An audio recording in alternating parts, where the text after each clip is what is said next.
ఒకరోజు మధ్యాహ్నం సమయం పేతురు మరియు యోహాను దేవాలయానికి ప్రార్థనకు వెళుతున్నారు. దేవాలయం గుమ్మం దగ్గర ఒక మనిషి కూర్చొని ఉన్నాడు. అతను పుట్టుకతోనే కుంటివాడు. ప్రతిరోజూ అక్కడికి తీసుకువచ్చి భిక్ష అడగమని కూర్చోబెట్టేవారు. ఆ రోజు కూడా అతను అందర్నీ చూసి ఎవరైనా కొంత డబ్బు ఇస్తారేమో అని ఎదురుచూస్తున్నాడు. అప్పుడు పేతురు యోహాను అతని దగ్గరికి వచ్చారు.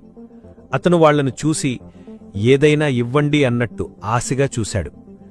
పేతురు అతన్ని గమనించి ఇలా అన్నాడు, మమ్మల్ని చూడు. అతను వెంటనే వారివైపు చూశాడు. ఏదైనా దొరుకుతుందేమో అనుకున్నాడు. కాని పేతురు చెప్పిన మాట అతని జీవితాన్ని మార్చేసింది. వెండిగాని బంగారంగాని నా దగ్గర లేవు, కాని నాకు ఉన్నదాన్ని నీకిస్తాను. అతను ఆశ్చర్యంగా చూస్తుండగా, నజరేయుడైన యేసుక్రీస్తు నామోన లేచి నడువు అని పేతురు అన్నాడు. అంతే, అతని చెయ్యి పట్టుకుని లేపాడు. ఆ క్షణంలోనే అతని కాళ్లకు బలం వచ్చింది. అతను ఒక్కసారిగా లేచాడు, నడవడం మొదలుపెట్టాడు. ఆ తర్వాత దూకుతూ దేవుణ్ణి స్తుతిస్తూ దేవాలయంలోకి వెళ్ళాడు. అక్కడ ఉన్న అందరూ ఆశ్చర్యపోయారు. వీడే కదా మనం ప్రతిరోజూ గుమ్మం దగ్గర చూసే కుంటివాడు, ఇప్పుడెలా నడుస్తున్నాడు? అందరికీ ఒక్క విషయం అర్థమైంది.